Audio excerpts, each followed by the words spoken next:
People ask me about going viral, how to go viral, should they go viral?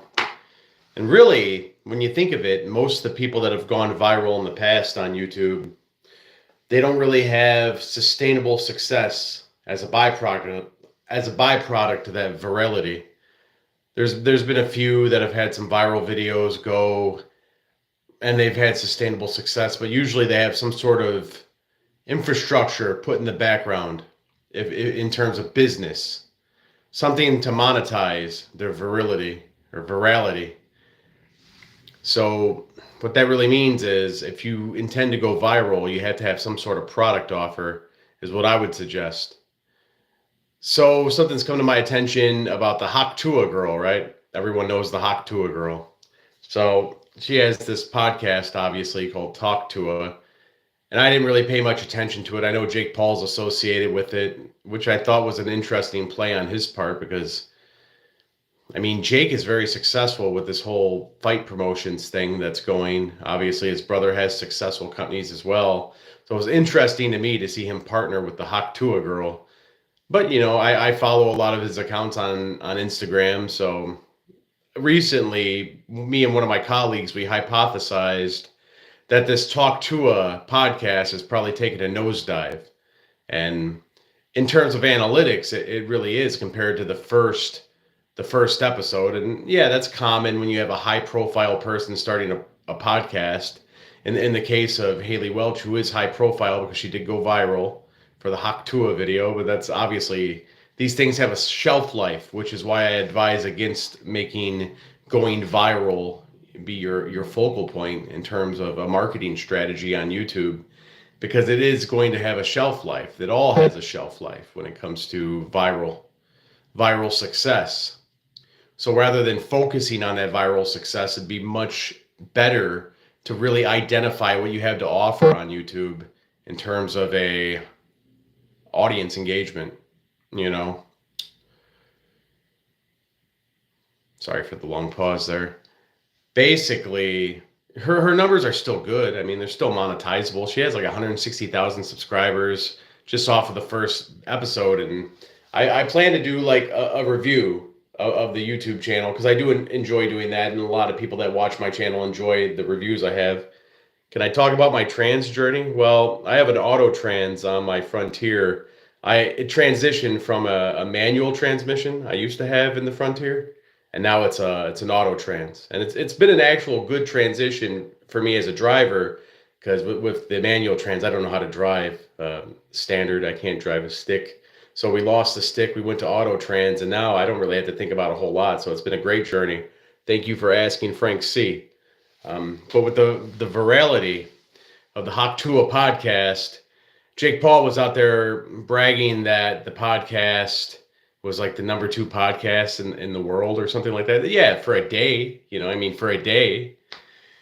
It's just like anything. You could say that the Psy guy from the Gangnam Style video was the number 1 recording artist in the world for a day. And that's kind of where viral success comes in. It's not something I would recommend because you could make money on YouTube. That's what everyone wants to talk about, right? How to make YouTube a career. You can make YouTube a career without ever going viral. If you listen to like Alex Hormozy talk about some of these creators that had maybe a following of less than 5,000 subscribers, and they're able to sustain a livable, gainful income off of that because they actually offer something of value to the people that they serve. So while it's a small sample rate, meaning it's a small amount of people that are actually watching the content. I appreciate that, Enzo. Even if you have a small amount of people watching the content, if you're delivering something of value and you have a way to monetize that, that's much better than viral success. So, okay, you get 1 million views, you get 200 million views, you get 400 million views. What's that put in your pocket? I mean, if you're just thinking about the partner program at YouTube, yeah, you'll make some dollars off the commercials that they run on your content here. Not if it's a short. You're not going to make a whole lot off of that. You got to have a really viral short. I've seen some shorts on some of the channels I run that hit maybe 200 million views. Then you're talking about maybe you'll make $500 off of that. But it's the long form in terms of the partner program where you're going to make the money. But you don't even have to worry about all of that. I mean, if any of you are watching right now, I see I have 5 people watching.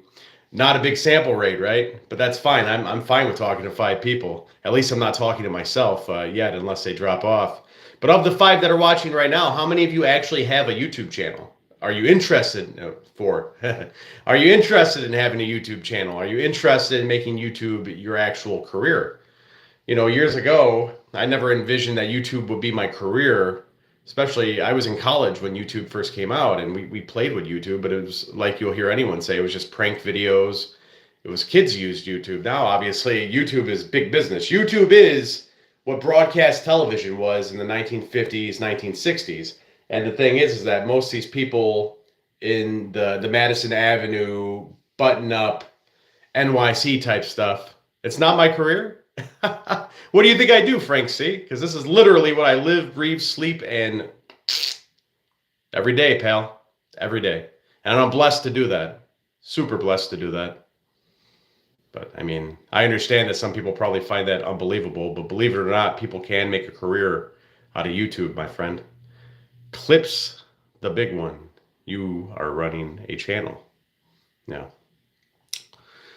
basically, the rest of the world is yet to catch up to where the future of media consumption is going. You still have people betting on television, betting on cable television, and the reason for that is that they have to justify their careers, Frank C. They have to justify the income that they make from those basically dead institutions, completely dead institutions.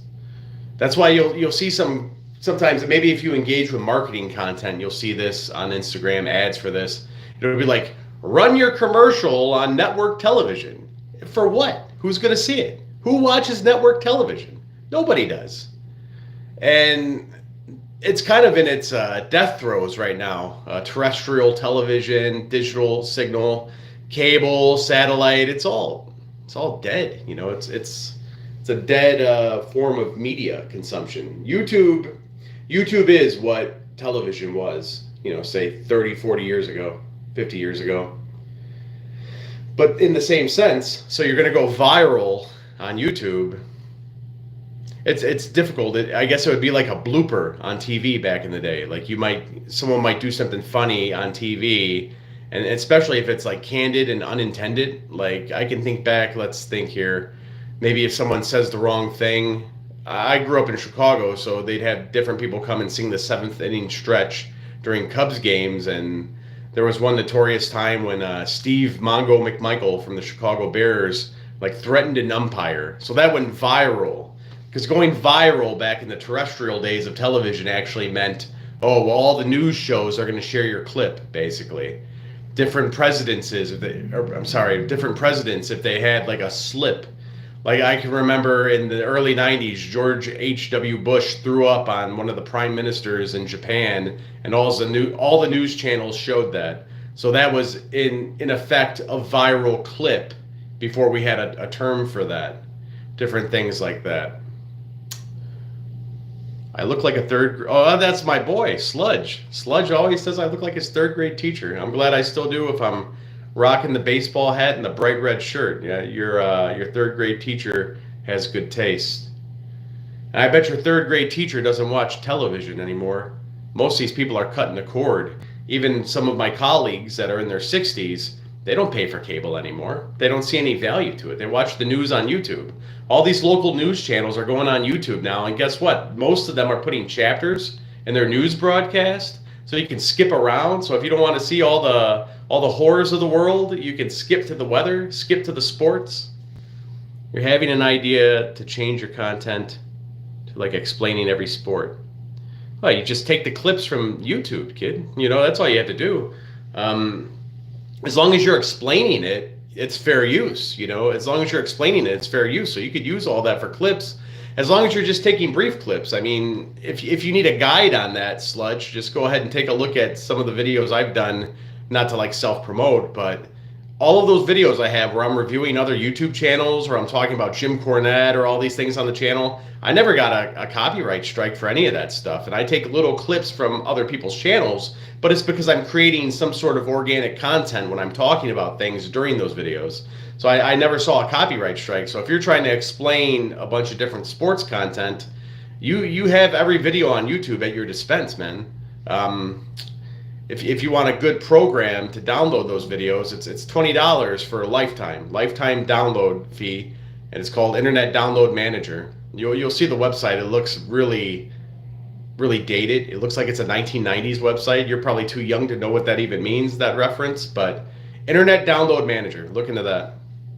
For Americans, I will explain internationals like rugby, cricket, and for internationals, I want the Big Four and many other unique. Think about pickleball, my friend. I work for 2 pickleball channels right now. I don't know if I want to let the names out, but I mean, they both do very well. One is a professional pickleball player in the PPA and the MLP, Major League Pickleball. And the other is an instructor. He's pretty prolific. He's been on YouTube for a while. I'm just doing his thumbnails. But the other YouTube channel for pickleball, I'm doing the strategy, thumbnails, titles, descriptions, all of that. And pickleball is the future. Pickleball is going to surpass golf for my generation. As I'm getting older, I'm 38. People like me are going to be playing more pickleball than they actually play golf. That's kind of the other generations, the baby boomers, I guess, so to speak, that were into golf. Pickleball is just more fun, but it's highly accessible because you can be elderly and have limited mobility and all that range of motion is what I'm looking for. And you can play pickleball, so you definitely want to cover that on your channel if you're going to be discussing all the other sports. But is this something you're just doing for a hobby, Sludge, or you looking to make some money off this? I guess you would be looking at the faceless aspect, trying to do the faceless YouTube channel, make thousands of dollars with a faceless YouTube. Is that do I have that right? Is that what you're thinking? And you could do that, but the thing about that is really your only source of income, I guess, would be on faceless. The YouTube partnership program would be your sole source of income. And that could be tricky. I mean, if you have very successful videos and you can pump them out, that'll be good. It's all about the money, man. It's all about the money. I guess. I like to work on channels where I have fun. There's been some channels where I cut the cord because it's not fun anymore. So I could still make money with them, but if it's boring to me, it's difficult for me to make the content about it. So Sludge, you're looking to make cash, or you're looking at this as a passion project? While we think about that, let's ponder that idea of passion project versus cash on YouTube. You can have a passion project channel, like if you like your cat, you want to film your cat, you're trying to educate people. If you're passionate about it, Sludge, it'll win. But if it feels like a chore to do, I would suggest going a different direction. Big Boss Giddy, yeah. I took some time off. I get busy sometimes, man. Like, if you look at the chat here, someone questioned whether or not this is my career. I mean, it's my career. But with that said, I have to put other people's content before my content, my clients. And I finally had a little brief moment here to actually look up from the work that I normally work on, and I could talk to the camera for a little bit. So I'm happy to have you here, Big Boss Giddy and my friend Sludge. So your first video is going to be on Friday. No, I didn't hear about Liam Payne. Who's Liam Payne? If that's a pickleball player, I only know a few of them. I know the guys I work for, and obviously the Johns brothers. Who else is there? Jack Monroe. I know Jack. Who's Liam Payne, and what would I hear about him? Or her, him or her. I believe that's a male name. What about you, Big Boss Giddy? You working on any YouTube projects? Trying to go viral? The only reason this comes up is I plan to do a video about the Haktua Girls podcast, because I remember Jake Paul when it first came out. It's probably been out for a month or 3 months maybe now. I remember Jake Paul coming out and saying, "Oh, this is the #1 podcast in the world." It's like, well, yeah, probably for a day. For a day they popped because they wanted to see what's this going to be about. All about soccer. Yeah. You got to go with a real, I don't know, Teaching Americans Soccer or something for the title like that. Or maybe, I would suggest this, Sludge. Maybe you do a, oh, pretty cool, boss. Big Boss, thank you for that. Yeah, absolutely. I always put my emails in the pinned comments, email address usually, grinddesignphx@gmail.com. But Sludge, I would suggest doing this as a video. If you're talking about soccer, maybe you angle it like this.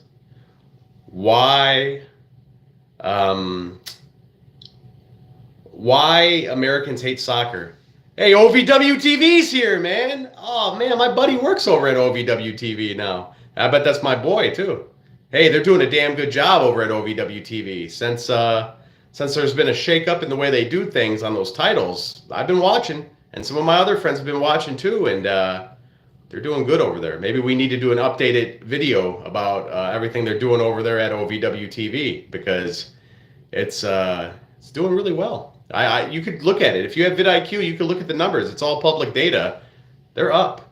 They're up. They're doing good over there. So that's great, because that's what this is all about on this channel. It's not about beating people up and talking bad about people or anything like that. It's about kind of just making my observations out there. Really, because my wife and some of my colleagues at work, they don't want to hear me talk about YouTube SEO all the time. So I turn this on and I talk about it here. So you're going to launch on January 14th, and you're going to do a visual novel style show, like an anime kind of.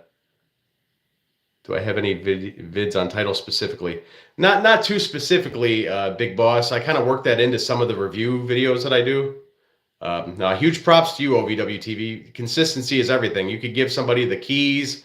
You could give somebody the recipe to bake the cake, man, but they got to crack the eggs to get it done, man. So you guys are doing a great job over there, and I hope that helps the bottom line and everything with OVW, and I hope it helps grow the audience.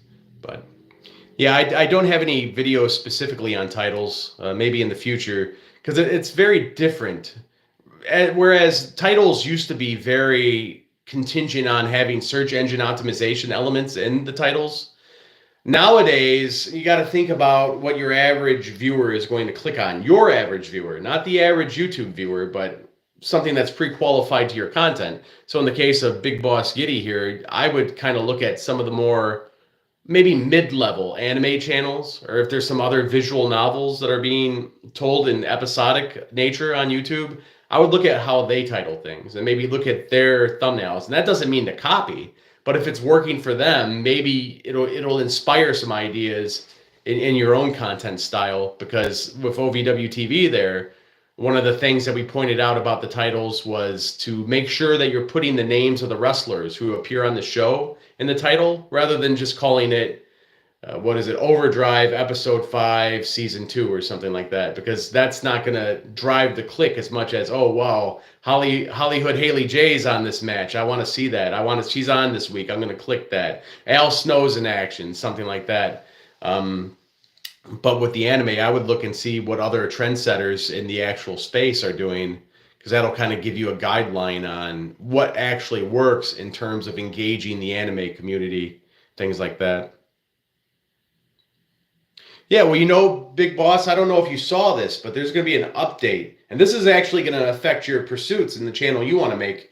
There's going to be a new way on the TV app for YouTube. I shouldn't say new way, new features for creators like you and I, where we can present our channel on the TV app similar to how Netflix presents television series. Well, it's so stupid to call it that. They're streaming series, not television series. So whereas, let's say you're clicking Ozark or Stranger Things on Netflix, you have the whole big thumbnail at the top and the little trailer that'll play just when you highlight over it in the app on a smart TV or a Fire Stick. And that's how they're going to do it with the YouTube channels coming on December into 2025. That functionality is going to be implemented. That's going to be a game changer. I mean, you want to talk about driving the nail into TV. You could have one of the most dated TVs on the market. As long as you have some way to hook up an HDMI, you could plug in that Fire Stick and you could download the free YouTube app, and you're gonna have all that functionality. It's gonna be a big deal, Big Boss, because what they're doing, YouTube being they, and you can look this up, I read the article on the Hollywood Reporter. What they're going to do is give you the ability as a creator to separate actual groups of videos rather than being a playlist. You can separate it by season. So maybe this is going to be something that's in the back end of the studio, where you're going to be able to designate, okay, this story is for season 2, and then you won't have to worry about putting all that stuff in a thumbnail or a title. It'll be organized. If I ever taken a look at these channels that are more shorts focused, very creative. Yeah, shorts. Hmm. Shorts, shorts.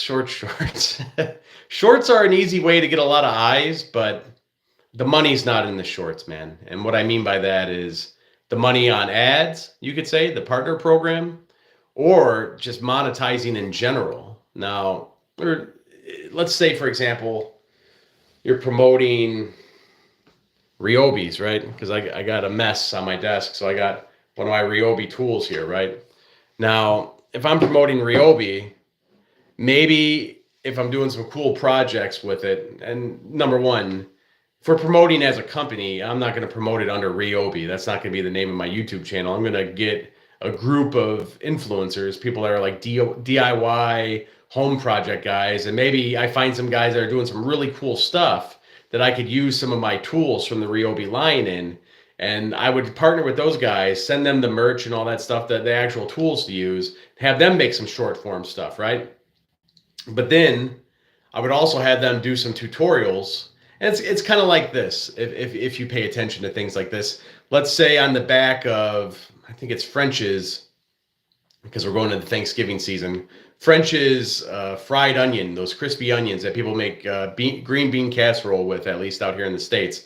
If you read the recipe for the green bean casserole on there, it's going to have the brand names of several different products, you know. So they might say Green Giant green beans. I don't know who French's is affiliated with, but that's the whole point. That's affiliate marketing right there. So if I was running products and trying to make money on a shorts thing, I might have some really cool stuff and have those tools in the background, like product placement. Think about it like that.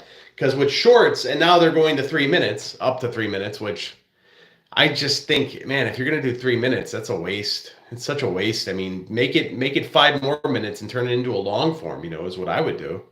But you got to experiment with it and see what happens. I mean, it could be very lucrative for some people. I could see on the podcast side of things, like if you're telling a story, I could see the 3 minute shorts being lucrative for podcasts, like maybe a Theo Vaughn, Joe Rogan, maybe even the Hawk Tua girl, right? I could see that being beneficial, but shorts, they can get you a lot of views. They used to be able to get you a lot of subscribers too. Still can, I guess, but long form's where it's at. Long form is what this platform was built for. It's the first thing. It's why people go to YouTube. If you want to watch shorts, you could go on TikTok. I don't use TikTok, and guess what? I don't watch YouTube Shorts either. I make them, but I don't watch them. I see the trappings of short form is, think about it like this: short form, short term memory; long form, long term memory. Something that you consume longer, you're going to remember more. And also, and with the nature of shorts, you're just flipping through. I did make a Jim Cornette video. That's true, Jacob Sam. I hope you enjoyed that video, sir. I enjoyed making it. Jim Cornette is a very polarizing figure, very polarizing figure. But yeah, Big Boss, I would focus your efforts on the actual long form stuff, especially with what you're talking about doing the visual novel. That's a great idea. That's a really good idea. And that gives you an opportunity beyond the actual partner program to sell branded merch of some of your characters. So that's something you got to start thinking about too. Obviously, you don't want to shove these promotional things down people's throat before you have the following, but maybe season 2, season 3, just have those ideas in your mind about maybe some t-shirts you could offer, and consider doing it yourself. Get yourself a shirt press, man, so you're not tied in with some of these things like what is the name of it? Spreadshop, I believe it's called. Yeah, they take a taste. They take it the money. Can't believe they haven't put him in the Hall of Fame yet. He deserves it, and just on knowledge alone. Well, I guess he kind of went in with the Midnight Express, right? I believe they put the Midnight in, so technically he's in there as a member of the Midnight Express, but who knows what's going to even happen with the Hall of Fame now? I just finished the Vince McMahon documentary on Netflix, and who knows what direction TKO is going to take everything, and maybe they'll even make a physical Hall of Fame. It would be smart for them to do something like a Combat Sports Hall of Fame, since they own the UFC properties too, and Pride FC and all those smaller MMA organizations that UFC basically gobbled up, similar to all the territories that WWE gobbled up during Vince McMahon's reign. But yeah, I mean, Jim's polarizing, but I don't think he has too many enemies there. Obviously, Vince McMahon wasn't aligned with Jim's vision of wrestling, but he found Jim to be a rational enough and informed enough, knowledgeable enough voice to bring him on the writing team back in the old days on WWE. But yeah, not to get off track there. Big Boss, get some ideas about how you can market this stuff, man. If you're gonna have characters and you could do 3D printing figures, this is all down the line, as you become. Obviously, first and foremost, you want those stories to be compelling enough for people to dial in on it, but go over the top, man. Get the sound effects, get the little music in the background, use different voices for everybody, tell it really good. Look at, maybe you've already done this, and I don't know, I'm no expert in this space, especially on the anime side of things, but I know there was a visual comic they did for Watchmen. So I'm not into comics too much, but I do like the movie Watchmen, and I like the comic book, the graphic novel rather, and the way they kind of pan from panel to panel to panel is really cool, and they had like some overlay visual effects on there. So the more you can stimulate people and get them to really buy into these stories, I think that's smart. I think that's very smart, and that's the way you have yourself a little website to the side. And even if you go Spreadshop, you can still make a little money off of it. And one of the cool things about Spreadshop is you can integrate that into your YouTube channel, so it'll be at the bottom, and you could have people, you could pin your products. You've seen this on other YouTube videos. You could pin your products to the actual video. But even if you just have a Shopify, you could do that. And I would recommend Shopify. I haven't worked with it, but I studied it for a client that was interested. And it looks like it works just like eBay. And I've ran some eBay stores in the past successfully, and it really makes the whole shipping process simplified because you can buy your postage right on the site. I believe Shopify works the same way. Yeah, the Watchmen's visual comic, it was pretty cool, man. The way it moved around the little panels, and maybe that doesn't apply to what you want to do, but it was cool. It made it actually interesting. I mean, because you're basically opening up a book and you're having to stimulate people. You're having to make a book basically be moving images. So that's one easy way to do it. I really thought that was good. Well, I think I might cut it short here. I had a good time talking today. If anyone has any other questions about YouTube before I tap out here, go about the rest of my day. I will be probably doing a YouTube review on the Talk Tua channel. It's not going to be a very lengthy one. It's just mainly we're gonna really look at vanity metrics is what we're gonna look at, because that girl blew up, right? Everyone was talking about that maybe 3 or 4 months ago, and now they're trying to sustain that. So can you sustain viral success? One way that people used to go viral, especially women, and I'm not making a judgment of anyone here back in the day, would be sex tapes, right? That's what happened with Paris Hilton. She got a TV show out of it. She sustained it for a while. Who else was there one that got virality from a sex tape? That's Kim Kardashian, and they've turned that into a billion-dollar industry, right? Yeah, we're going to talk about the Talk Tua girl. She seems like a nice girl, I mean, I don't know if I like those YouTube channels where they're just interviewing drunk girls outside of clubs in college towns. It's very exploitive. I feel the same way about the homeless channels where they'll go and interview homeless people on the street. Soft White Underbelly is that same way. There's some interesting interviews on Soft White Underbelly, but I feel like if you're getting people to agree to be on camera when they're inebriated or when they're under the influence of substances, I feel like that's very unethical. Even if you're paying them $500 or $1,000, it's unethical, in my opinion. I wouldn't do it. If other people want to do it, that's their business. But I find it to be extremely unethical. You see a lot of these videos, especially on Kensington in Philadelphia. I have family in Pennsylvania, so I know about Kensington. It's where a lot of people are ODing on fentanyl and heroin. You'll just have people riding by in their car, filming the people. You'll see people, convulsing or reacting to the drugs that are in their system, and it becomes literal YouTube content. Can you believe this? People are making money filming people in the throes of death, under the influence of substances, and they present it under the pretense of, oh, well, this is cautionary. We're showing people what really happens. This is showing the unseen part of society. Okay, so donate all the money. Maybe some of them do. Maybe some of them don't. I don't know. That's the way I see it. But so with the Talk Tua girl, she was able to parlay her exposure on one of these channels where they stick a microphone in front of drunk people's face and she's turned it into something for herself. So I mean, I give her respect for that. I mean, she's been a good sport about it. It could have been really bad, you know. Her videos make me want to try making things for YouTube. Just don't have an idea for a channel. Well, you know what, Jay? I would say the best idea is when it comes to YouTube is do something you would do for free. Do something you're so passionate about that you would do it for pure love, not because you want to get paid.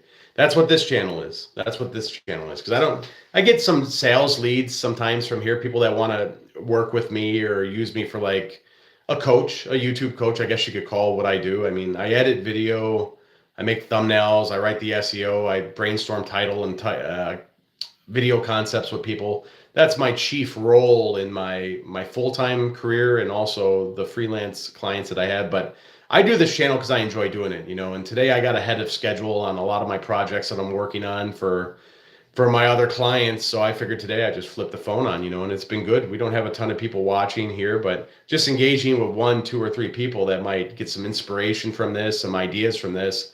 And I get inspiration and ideas from all of you that watch as well and engage with this. So it's always win-win. But I do it for love, you know, because I do love talking about YouTube and I love helping people kind of get their ideas out there.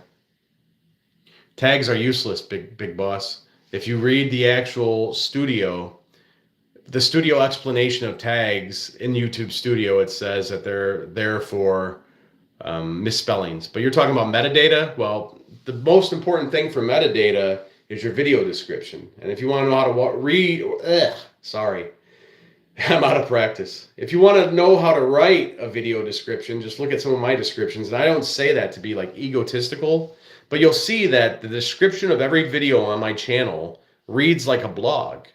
That's very advantageous because what does that do? That gives the actual crawlers, the algorithm, so to speak, a lot of meat to chew on in terms of what your video is about. But maybe you're not the best writer. One thing you can do is you take that transcript that YouTube gives you. The way you can access that transcript on your long form content is you go into the studio, YouTube Studio, and then you click subtitles. And then you'll see the auto-generated subtitles. And you click that. You go in, you get a whole big text box where everything you said in that video and all words that are said in your video, they're there. You do a Control-All, you copy.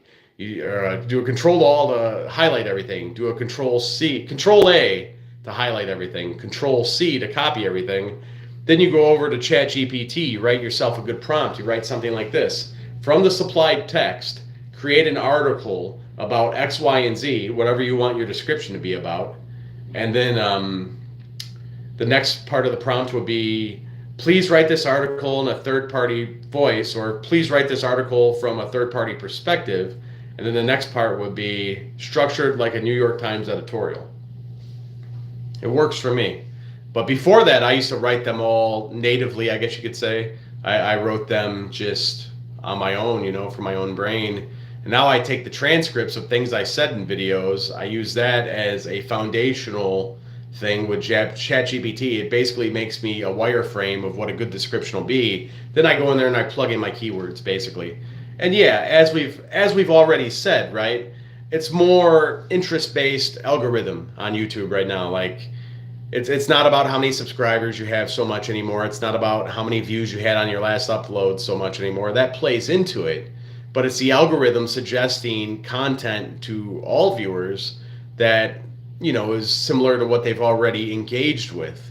But why that description is still important, even though people search much less now on YouTube, the reason it's important is because that description will tell your algorithm what your video is actually about. And the genius reason why taking that transcript is the best decision is because the transcript is already crawled by the algorithm. People probably think that YouTube was just doing a service by putting subtitles on these videos, but they crawl that metadata. They being the crawlers within the YouTube search function. So the algorithm is already reading what your video is about. So if your description is so closely aligned with what you actually talk about in the video, that's a winner, right? And you didn't have to work that hard to make it. You know, go proofread it. But ChatGPT, when you give it that prompt, it's going to be a very collegiate type article, what it produces. But I would suggest taking figures of speech out, like things like Words like this, like therefore, moreover, at the end of the day. I hate those phrases. That's a stylistic thing for me. I think it's a marker that AI created something. So go in there, put it in your own voice to a degree. I use wordcounter.com, I think is what it's called, and it gives you a score. It's free too. It gives you a score on the reading level of your content, how many words are there, all this stuff. So you want to be on the college graduate or college student level, just because I've tried to do a more eighth grade casual speak with the descriptions and they don't do as well. They just don't. You got to think about it like this. You're literally writing this for the algorithm. Your viewers aren't going to read your description, but it is going to help you with searchability, even though that's kind of archaic now. People don't do it as much, but it's going to help get you in front of the people you need to be in front of, basically. Yeah, that's the way I see it, Big Boss. But I think I'm going to call it, guys. It's been a long day. I'm ahead. We'll talk about some Talk Tua coming up. I think I'll film that video this week. It's going to be a quick one. That's not hard to do.